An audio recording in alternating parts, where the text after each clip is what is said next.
susunod na programa ay rated PG. Patnubay at gabay ng magulang ay kailangan sa mga batang manonood. I, Renato Paraiso, having been appointed to the position of Executive Director of the Cybercrime Investigation and Coordinating Center, Department of Information and Communications Technology, do hereby solemnly swear. So help me God. Thank you. In today's digital world, technology connects us faster than ever before. But while the internet has opened doors to innovation and opportunity, it has also created new risks. Online scams, identity theft, and cybercrime continue to threaten individuals, businesses, and communities. As more Filipinos rely on digital platforms for communication, banking, and daily transactions, the need for awareness, protection, and stronger cybersecurity has never been more important. Tonight, we talk to a leader who is at the forefront of the country's fight against cybercrime. I am Ox Ballado, and this is The Game Changer.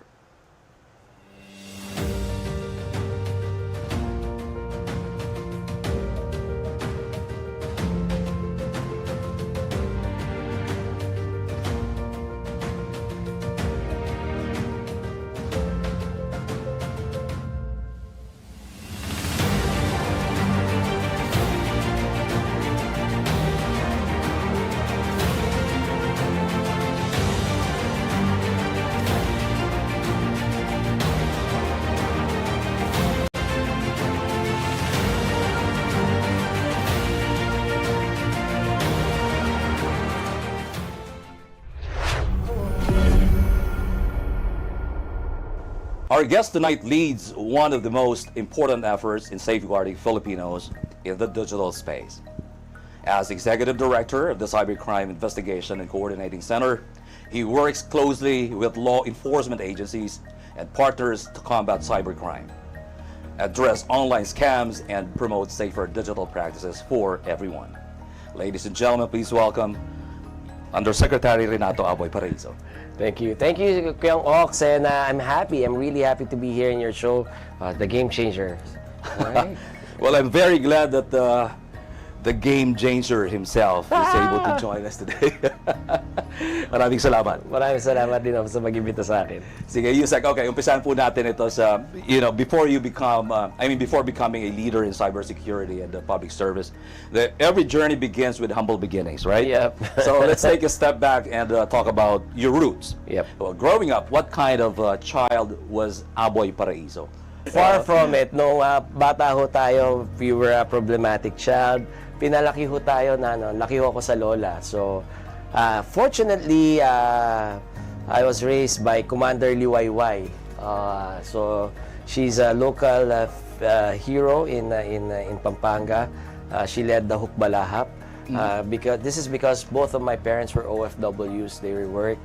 So, lumaki ho kami ng kapatid ko sa aming lola. Strict discipline. Pero again, because OFW yung parents, medyo spoiled din. So that was the kind of childhood that So from being strict, tapos hanggang bumalik na yung parents ko, especially my mom, medyo yun,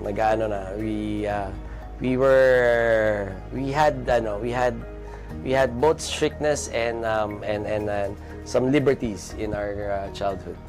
Growing up with, you mentioned Commander Liwayway. Is that one of the reasons perhaps that led you to do public service? So, no. Or yes, may influence somehow? There is an influence, of course. Because when we were growing up, hindi mo alam na siya pala si Commander Liwayway. She made us oblivious to that fact na parang she was just an ordinary person. Pero when you get to see her, she was on TV, she was being interviewed by none less than Professor Randy David during that time. So, we had that inkling, but she made us feel that we were ordinary kids, living ordinary lives, and she prepared us for a lot of things. And, growing up and hearing these stories, you get inspired. And tama ka, baka it's one of the reasons na it inspired us especially me, to when I ventured into public service, to do good and follow the example she set. Right. Well, okay. looking back at your early years, what experiences helped shape your leadership style now? Well, I think Because I believe you have your own leadership yeah, style, I know. right? So, I think I'm more people-centric. I try to listen because of growing up, you know, and like what you were mentioning, I'm a techie. No, more on people people skills ako. So, when I grew up, sa kali kami, we were playing. When I was in law school, yan, unang araw pa lang, nasa frat na ako. Tapos, I think these are the things that helped shape me. And it's strange to say, but most of the things that taught me the most are the failures in life talaga. right. Well, yun naman talagang pinagmumula na mas maraming makabuluhang learning. Yeah, no? yeah. Okay. Anyway, eto, I understand may mga mentors, may individuals who really influenced, your path the most. Meron ka bang on top of your head, aside from, of course, the one that you mentioned earlier? Yeah.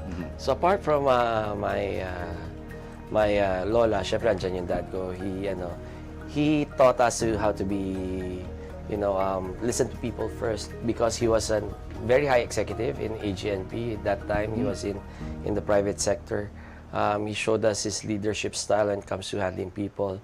He always taught us the value of balancing discipline with compassion. And then, when I joined the legal profession, syempre, andyan si Attorney Nabil Tan and Attorney Guerrero when I first started. And then later, when I was in government, andyan naman yung mga influences ng mga iba't ibang mga nakasalumuha ako sa government. And strangely enough, I learned most of how to deal with people in government. Yan, sina GML Robles, andyan yan, parati para for us. Tapos, other friends in government. You learn little things, bits and pieces from all different people.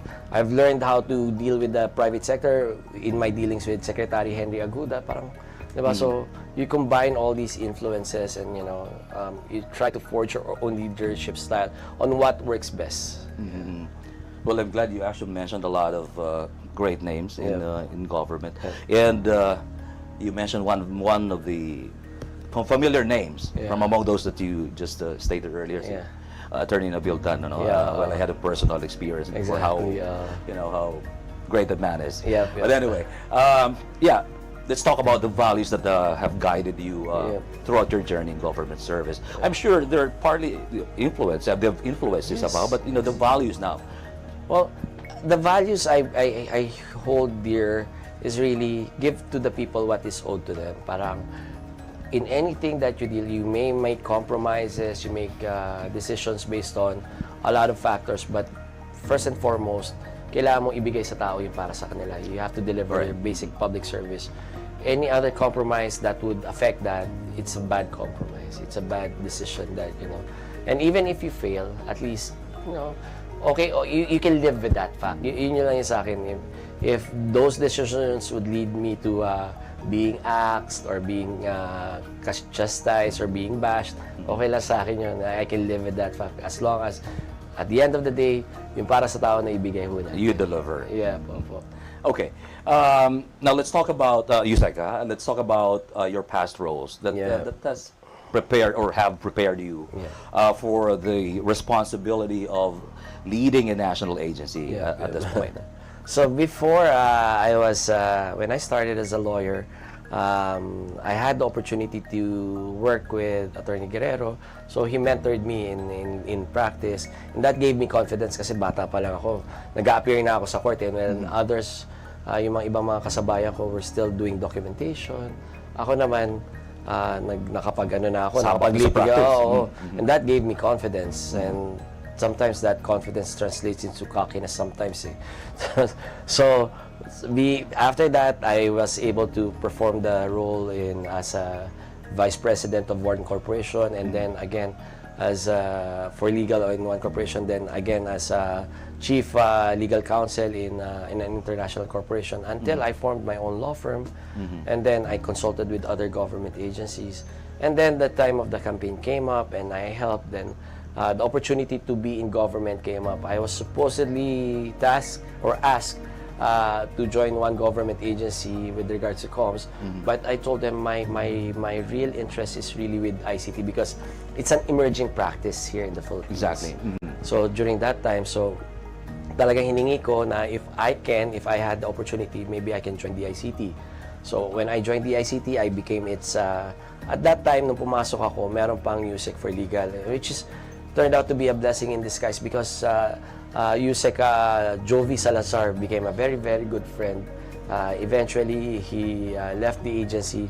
Then, ako na yung nag-head ng legal department. And during my stint, walang in-appoint na Usec. So, I basically headed the legal department during my stay in the ICT. So, yun yung nag-prepare sa akin. And then, I became, I was involved in a lot of, the crafting of a lot of laws that we have now. The e-government bill, the Konektadong Pinoy. So, again, it was an opportunity na I'm very thankful for. Tapos when there was a change in leadership in the ICT, I was asked to temporarily oversee CICC. Then later on, nung they saw naman na medyo kailangan ng talagang tutukan, I was appointed as Deputy Executive Director hanggang naging Acting Executive Director. Hanggang etong January, tinapos na yung acting career ko. Tapos na yung acting career ko. Tinuloy na as Executive Director of CICC. Finally. Well, okay, you mentioned your professional experience, and it's so vast, no? Yeah. Well, outside your professional life, what personal experiences have shaped your perspective as a leader? Well, again, I mentioned I'm very I'm a very extrovert kind of an individual. So I like to mingle with a lot of people. Kasi I've learned that, trying to beat the learning curve is trying to learn from the experiences of others. So I learn from the people in high places. I also try to converse and learn from yung mga nasa baba to know ano yung mga experiences nila. So mga experiences ko dyan, again, having joined the fraternities, not only one, but sumama rin ako sa atin. Nagmason din ako, mga unang mga 1 year pa lang ako sa practice, nagmason na rin ako. So again, all these experiences would contribute greatly into how I view things and how I project and how I formulate policies and formulate leadership policies and styles when it comes to governing the people I lead. I'm sure, Usec, with your professional life and even outside professional life, you've encountered a lot of challenges. But what motivates you to continue serving the public despite the challenges that you came across, especially when it comes to leadership? The thinking and that satisfaction that even if I can change the life of one individual positively because of the mandate, fulfilling the mandate of the agency, whenever I was kung nasa the ICT man ako, nasa CICC, that one person na nakapag-express ng pasasalamat and they share that their lives have been permanently changed positively because of what you have done, and yun na yung motivation mo. Kahit isa lang yan, okay na yan. From those early beginnings, his journey eventually led him to public service and to the critical work he is doing today. When the Game Changer returns, we'll talk about the road that brought Aboy Paraiso to the Cybercrime Investigation and Coordinating Center and the challenges of protecting Filipinos from cybercrime and online scams. Stay with us.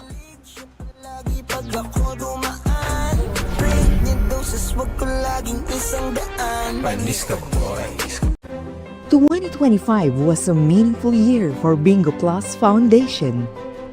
As our purpose grew, it was time for a new chapter. Introducing DigiPlus Foundation. Education is the bridge to opportunities. Through the Future Smart program, we empower learners and educators nationwide.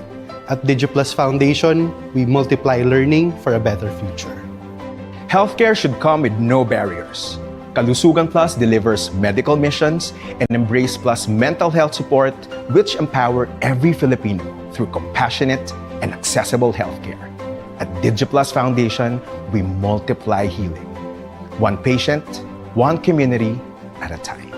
Every dream deserves a chance. In Wish Plus, we grant wishes, empowering individuals, families, and communities together with their partners. At DG Plus Foundation, we multiply hope, dignity, and possibilities. Disasters don't wait.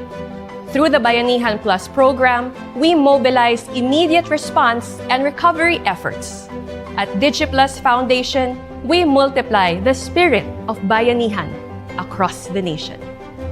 DigiPlus Foundation is committed to delivering on our promise to bring help within everyone's reach. When support becomes accessible, impact doesn't just grow, it multiplies.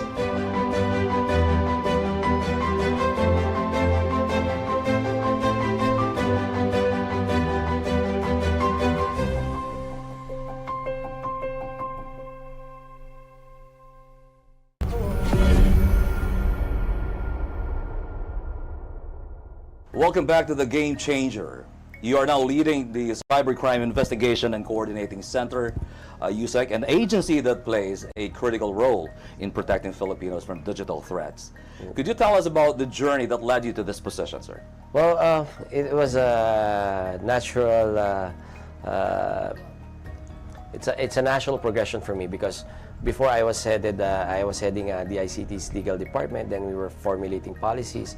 And part of those policies really is coordinating with other government agencies in formulating those, whether it's on internal policies or the legislation that's needed in order to address a lot of things in government when it comes to ICT, including keeping the internet safe.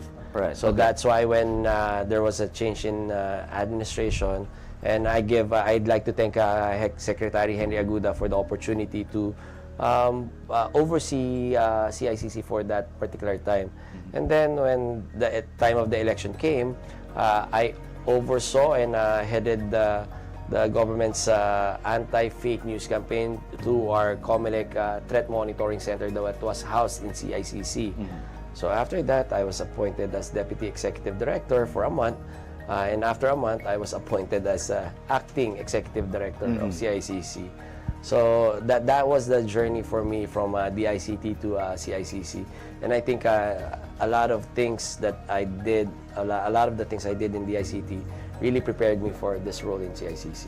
Right. Now, when you first assumed your role at the CICC, what were your immediate priorities then? Well, it's strengthening three core programs in CICC. I noticed that you really don't see or you have no visibility in the cybercrime landscape of the Philippines. One, because the data is fragmented. And second, I think the more alarming part of it is because the citizens who are victimized by cybercrimes, whether it's scams or other forms of cybercrimes, is they don't usually report when they get victimized. One is because they feel that nothing's gonna happen, and second, they don't know where to report, frankly. So that's why I try to strengthen the Hotline 1326, which is the Cybercrime Complaint Center of CICC. And then I also try to strengthen the proactive approach of dealing with cybercrimes and seeking cybercrimes and cybercriminals wherever they are through the Threat Monitoring Center. That's another program that I'm trying to strengthen. And lastly is the investigative part, which is the Cybercrime Response Center of CICC. We are capacitated, we're procuring technology, giving us the abilities to really combat cybercrime and passing this on and trying to capacitate other agencies, especially our law enforcement agencies, when it comes to these technologies, these investigative trainings, these upskilling. So we're really trying to, these are the three things that makes CICC right now a pivotal agency when it comes to this war on cybercrime. Kasama na ba dun yung main responsibility, no? Kasi just to emphasize, Yeah. ano ba yung main responsibility ni CICC? So CICC is the central coordinating body of the government. It's the centralized effort of government in combating cybercrime. So we would be, in CICC there's an EXICOM, headed by the Secretary of ICT, the director of the NBI, the head of ACP and PACG, and the DOJ Office of Cybercrime. These are the component government agencies in the EXICOM. Then we have a representative in the private sector, the academe, and the NGOs. So it's kind of well represented then somehow, no? Yep. It is well represented, and it goes to the fact that CICC being the lead agency when it comes to cybercrime, government's efforts against cybercrime, we have to coordinate. We know our limitations and we know the strengths of our partners. So we try to capitalize and leverage on those strengths of our partners and giving them, like I said, capacitating them, training them. Right. Yeah.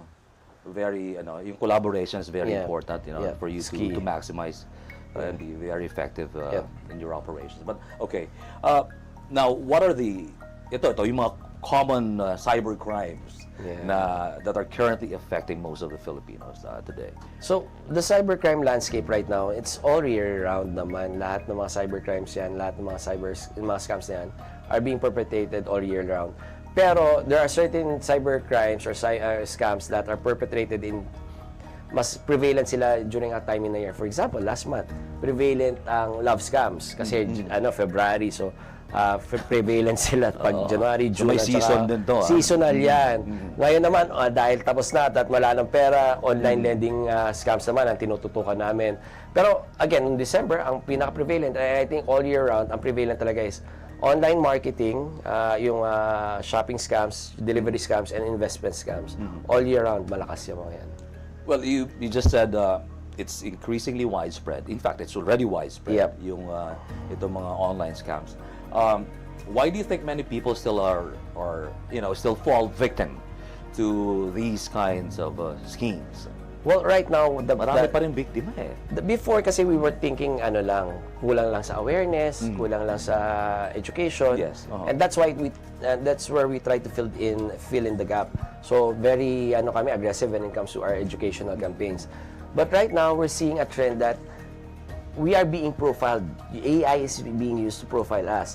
So alam na ngayon ng mga scammers hindi siya yung parang shotgun approach na parang lahat tayo, ito yung spill natin, lahat tayo tatargetin natin karamihan. Tapos kung sino mabiktima, good. Right now, we're being targeted because we are being profiled by AI. So alam nila it's a counter. So very shot at dealer fit siya. So alam ng mga scammers yung pinakabagay na scam na mafo-fall ako because of masyado tayong oversharing because of the information we put out there, because of several individuals who influence us. Parang alam na nila kung ano yung siguro alam nila, marupok ako, love scam to si Aboy, madadali natin to dyan. Malalim din yung profiling na ginagawa. It's AI-based, it's And the problem, the one thing that compounds to that particular challenge is, you cannot stop Filipinos from being oversharing. Yun na nga lang, kuya, kung kakain ka na nga lang, ipipictura mo pa bago ka kumain. Diba? So, yun yung mahirap dun. Alright, yeah. Well, parang guilty tayo dun. Anyway, ano yung mga, marami yan na challenges but the biggest so far na hinaharap ng agency mo as far as investigating cybercrime cases? Well, it's always, and I think lahat kami sa ahensya ng pamahalaan, it's always the budgetary challenge, yung budgetary constraints. There's a lot of technologies out there are a lot of technology providers out there, but because of budgetary constraints, we have to prioritize kung ano yung unahin namin. So, unahin ba namin yung detection, unahin ba namin yung investigation, unahin ba namin yung reporting. So, yun talaga yung mahirap. One thing I tried to do to solve that particular challenge is really partnering up with the private sector. All right, online gambling has become very accessible through mobile apps and social media. Usong-uso to ngayon. How serious is the issue today in terms of cybercrime and financial risk? So it's a real serious threat for us, especially mga illegal online gaming platforms na to. Especially, we've noticed the trend that these online gaming operators, the illegal ones, who are not being regulated, their games are being manipulated. Ibig sabihin, pwede ka panaluhin ng umpisa, pero at the end, at the bottom line is, the house would always win. So, hindi ka mananalo. Kasi it's being manipulated. There's no security behind it. So, it's an ever-growing threat. And they promote talaga addiction. So, sasabihin nila, taya ka ng 1,000, gagawin kong 10,000 yan. Pero para ma-cash out mo yan, kailangan ka maglaro ng 500 games. Paano ka naman hindi ma-addict nun kung ganun yung incentive sa'yo? Diba? Ngayon, yung lending naman, Yeah. Itong mga online, very abusive lending Yep. lending apps, no? Yeah. Online lending apps, so to speak. How big is this problem of itong mga problema about online loan sharks in the Philippines today, based on your department's or agency's assessment? You know, a funny discovery that we made, yung mga online gaming platforms na to, yung mga illegal online gaming platforms na to, are the same ones funding yung mga online lend. Parang na siyang isang ecosystem. Kung maubos na yung pera mo, papahiramin ka namin ng pera para may pantaya ka talaga. Tapos sugal ka ulit. But focusing solely on online lending applications, there's a big problem when it comes to these particular syndicates, because unang-una, they make it so accessible for you to access funds, for you to quench your thirst for gambling. Second, they victimized yung mga nasa CDEN classes natin, no? Kung sino pa yung mga nasa laylayan, yun pa yung binibiktima nila, yung mga pa 500 na lang ang utang yan. Tapos, they misrepresent, sasabihin nila low interest rate, pero pag nakita mo, tinatago pala nila yung mga operations fee nila, yung mga processing fees nila. Ang nakukuha mo na, halimbawa, nangutang ka 500, 300 na lang makukuha mo. I-advance na nila yung pagkuha ng ano mo, nung mga grabe yung charges, no? And then, ang pinaka-delikado nga, and sometimes even legitimate and licensed gaming or online lending operators are guilty of this, is yung mga excessive and unlawful collection practices. Yung ipapahiya ka, kukontakin yung boss mo, kukontakin yung nanay mo, yung girlfriend mo, yung asawa mo, minsan sabay pa kukontakin para magkita sila, di ba? Para lang pag hindi ka nakapagbayad ng utang. So, and yung sa Facebook, so it's really a menace na parang na you are subjected to this humiliation. Minsan pa nga wala ka pang balak mangutang, Kuya Ox. We've noticed na may isang lending application dyan na i-click mo lang yung amount, parang may auto-approval na nangungutang ka na. And they get access to your devices, so yung mga contacts mo. That's a violation of the data privacy law, to be real honest with you. Paano ba yung nag-ooperate? Kasi alam mo, ang daming sumbong sa programa ko in the past. I used to host a public service show. Ang dami niyan, yung pinahiya, binanggit mo kanina, yung talagang humiliation, social media. How do they... So like I mentioned, Kuya Ox, most of these platforms, whether it's legal or illegal, karamihan yan foreign funded, tsaka located outside of the Philippines. Pero may mga local counterparts yan na may mga collections agency, na nandito sa Pilipinas. So sila yung mangungulit sa'yo, even wag na lang online lending operations yung ano na lang yung mga yung mga financial institutions pagdating sa sasakyan, sa kung ano-anong inuutang mo, di ba? Same collections agency. So may component doon na pwede nating habulan, Kuya Ox. So even if they are located outside the country, if these individuals or corporations or collections agencies employ unlawful and unethical practices, we may go after them and charge them. Pag kung halimbawa nga yung operations na yan, nagbigay ka ng pera tapos hindi mo naman balak mangutang, parang pinuwersa ka lang mangutang, estafa na rin yan. So baka maging liable pa sila sa syndicated estafa yan. Also, I understand there is such thing as unfair collection practices. Exactly. There are now a lot of laws that have cropped up unfair collections practice. You have the AFASA law ngayon. And then you have, it's backed up by 10175 or the Cybercrime Prevention Act of 2012. Then, as a baseline, yung revised penal code na. Okay. Alright, eto naman, anong mga, Usec, ano may papayo mo dito sa mga Filipinos who are tempted to borrow money through online lending? Alam nyo, hindi ho masama. Importante itong payo mo. Galing sa'yo. Yung totoo, hindi naman ho masama mangutang. Actually nga, it promotes financial inclusivity, na may access tayo to funds whenever we need them, as long as we have the capacity to pay. Huwag lang ho tayo magpapabiktima. Ang importanteng tandaan natin is, pag mangungutang tayo, pumunta tayo mismo doon sa application. May mga listahan naman tayo sa SEC, ano yung mga register dyan.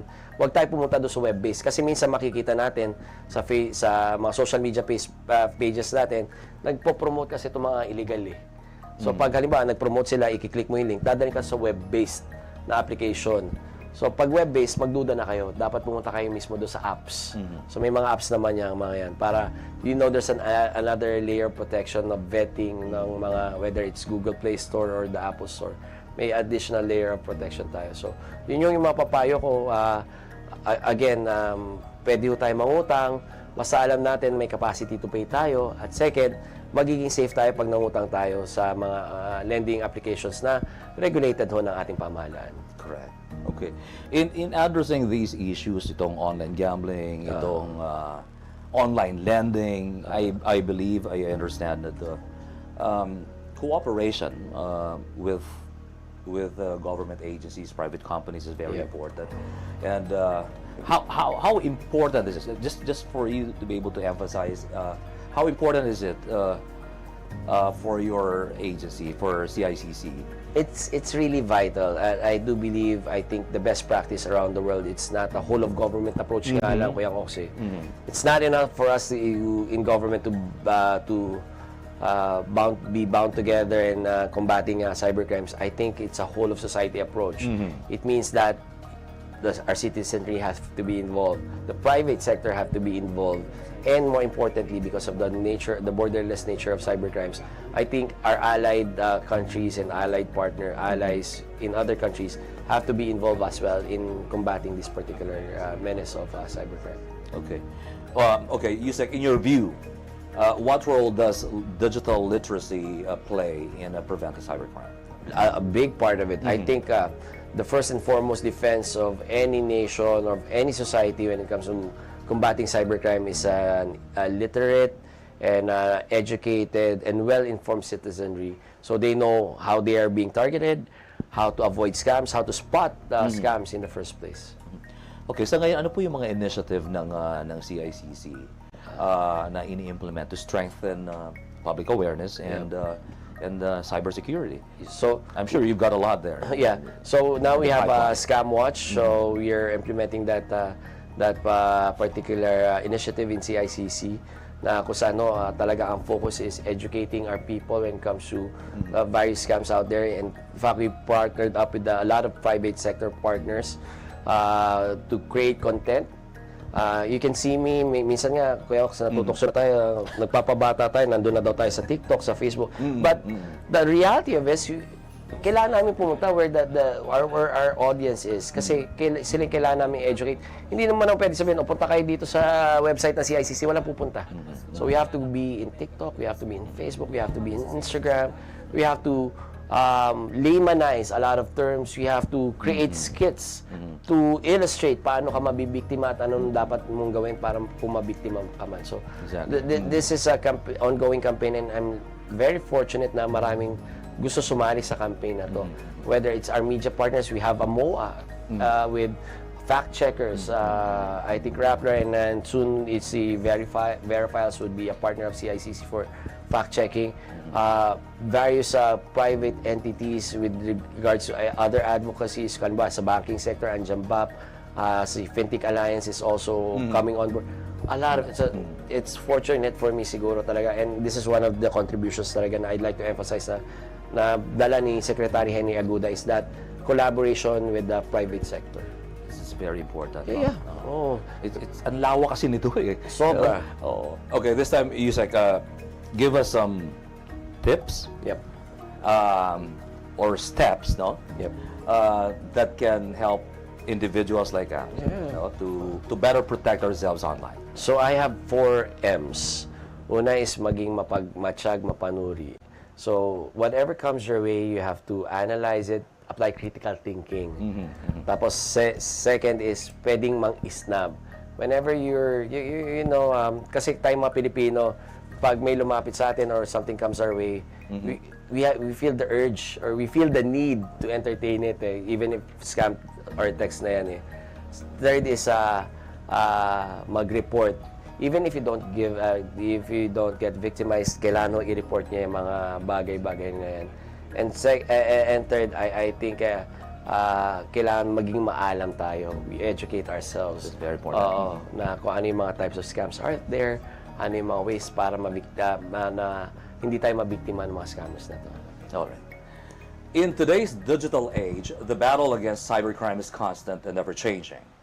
Protecting people in the online world requires vision, determination, and leadership. When the game changer returns, we talk about Aboy Paraiso not just as a public servant, but as a game changer, leading efforts to create a safer digital future for Filipinos. Don't go away.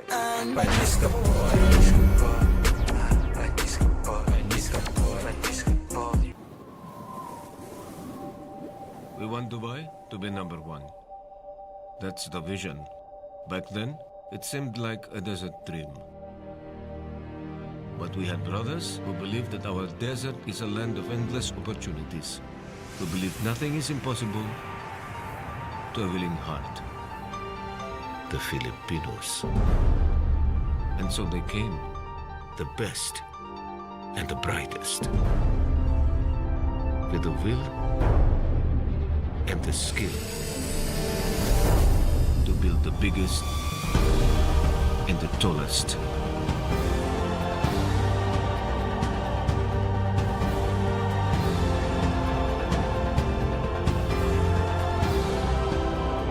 Shukran, brother Filipinos. Your hearts and your minds help give life to our Dubai dreams. I am Chris. I am the Philippines.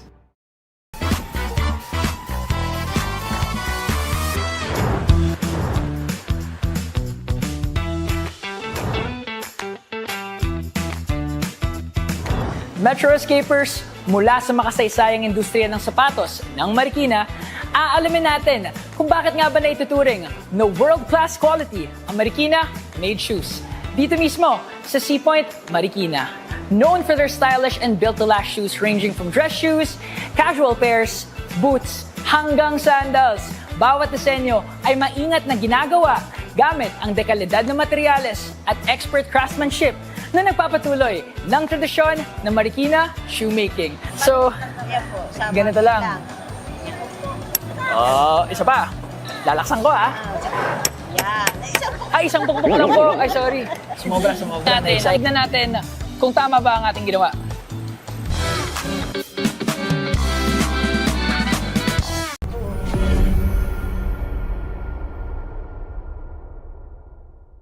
You're still watching The Game Changer. Still with us tonight is the CICC Executive Director, Usec Paraiso, sir. Good evening po. Yeah. Okay, Usec, this program highlights leaders who are making a difference. Yep. In your opinion, what does it mean to be a true game changer in public service? Well, you have to know your priorities and you have to keep in mind if you're a public servant, the word public comes first. And the word servant is an adjective that you need to understand that you are serving someone and that someone really is your boss. So whenever you're in public service, you really have to be aware, be conscious, and there would be times that you would be challenged and compromised, but make sure that your core remains intact. Yeah. Cool. All right. In your agency, what reforms or innovations are you introducing within the CICC to strengthen the country's cybersecurity effort? So for us, the way to combat cybercrime, like I told you, Kuya Ox, I think the first and foremost line of defense that we have is informing the public. And I think the biggest innovation that the biggest change you see in CICC right now is we are really being very public. We're very out there. We're reaching out to our audience. Again, at the risk of being mocked, we are on TikTok, we are on Facebook, we're on everywhere. We create content, and then we educate. And then we're trying to, implore everyone that don't allow yourselves to be victimized. Don't be silent victims. You have to report. Even if you don't get victimized, you have to report so we can stop these facilities of these criminals, whether it's a number, whether it's a website, whether it's a social media account, we can take them down. Okay, all right. I am so eager to hear your answer or your view on this one. Yep. Within the next 5 or 10 years, how do you see the fight against cybercrime? So I hope we Because it's a good and bad thing that we're so behind when it comes to our technology and this catching up with technology, because I think the Filipinos only woke up to the concept of everything online during the pandemic. We were forced to market online, bank online, do our financing online, even gamble online. So I think in the next and it's a good and bad thing, because since we're lagging, we can learn from other countries and skip the learning curve. So hopefully in the next 5 years we would be able to catch up. But again, technology evolves so fast that the problems we're handling today might be different from the problems we might be encountering tomorrow when it comes to cybercrimes. Like I said, from 2022, the landscape was around 60% of crimes involves ICT technology, but right now we're at 80%. Most of it are cybercrimes na, even traditional crimes. Yeah, totoo yan. And there's a lot of challenges, you know. I mean, I bumped into a book called The Future Shock ni Alvin Toffler. You know, there's a lot of pros and cons pagdating sa advent and technology, and we're really experiencing it now. Well, sabi mo kanina, na-mention mo yung AI is being used in profiling, and it's very advanced. Now, what role will technology and AI, or artificial intelligence, play in combating cyber threats? So AI is now being used by scammers, and you know, we in government and we in civil society are also using AI to combat these threats. So we use AI to detect these threat actors, to detect the scams, and we use AI to analyze for example, deepfakes. We use AI to detect deepfakes in a rapid pace. So it's a cat and mouse game with these cyber threat actors, and the thing about it is they're well funded, really. Southeast Asia is a $3 trillion industry. That's a huge amount of money. $3 trillion industry. So you can imagine the money that's being thrown around for hackers, for threat actors, for technology in order to scam us. So we must keep up with these particular threats. Usec Aboy, what legacy or impact do you hope to leave through your leadership in the CICC? So I would like to be remembered as because I have this acceptance that I won't be here permanently, and there would always be, you know, since I hold an appointed position, I serve at the will and pleasure of the appointing authority, which is the president. So in my time here, I'm very cognizant of that fact, and then I want to institutionalize changes, professionalize the agency, so whoever holds that position would have an easier time than I did when I first took over. Itutuloy na lang. Itutuloy na lang ho yung mga programa natin. Well, okay, looking ahead, what is your vision for a safer digital Philippines? Well, I think the dream really is everyone coming together in order to fight this common threat of cybercrime. And when I say everyone, not only government, not only the Filipino people, but everyone around the world would come to realize that the only way we can fight this is, you know, we collaborate all efforts and make our laws universal, so we can go after criminals wherever they may be located. You know, they cannot hide anymore. That's good. That's good. Okay, this time let's play. Okay. Laro na tayo. Gotcha. Okay, this game is called Aboy.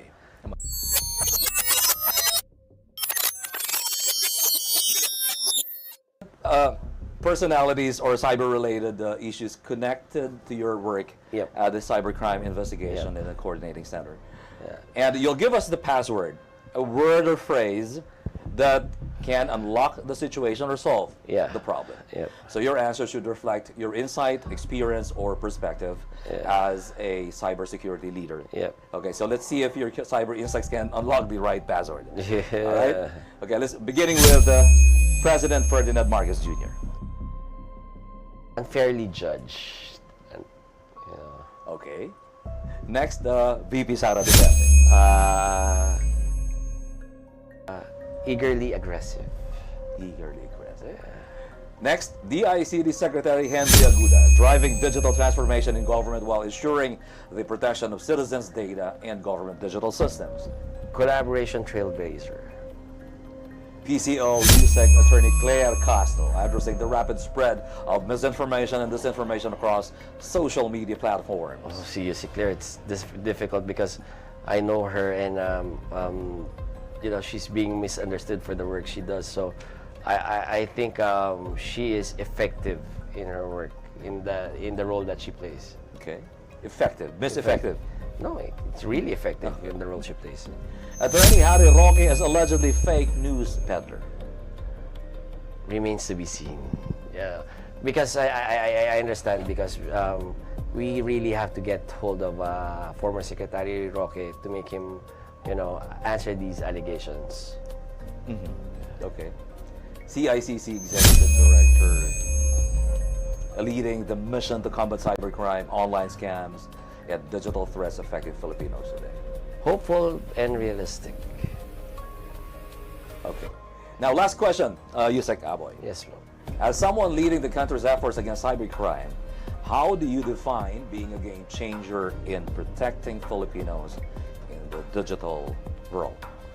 Well, I think it is incumbent upon me to urge everyone to work together. I think that's the game changer here. If I can do that job, if I can make everyone be on the same page, then I think there's no cure for cancer here. There's no one medicine, one pill that would answer all. But that is the huge start that we would be waiting for, and that would be the roadmap that we would be tracking in order to solve cybercrime. Usec Aboy, Kuyang Sir, thank you very much. Thank you. It's an honor to have you on the show. No, it's my pleasure, man. Pleasure, really. Thank you. Thank you. Really. In today's digital world, the battlefield is no longer limited to physical spaces. It now exists in our phones, our computers, and the platforms we use every day.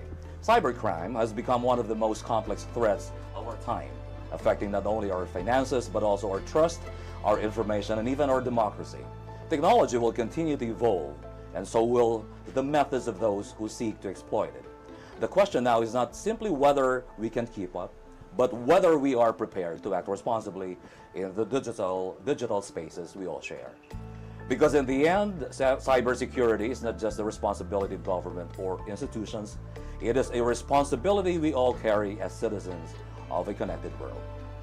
Changing the game against cybercrime requires awareness, vigilance, and collective action. And that is how we protect the future of our digital society. I am Ox Ballado, and this has been The Game Changer. Good evening.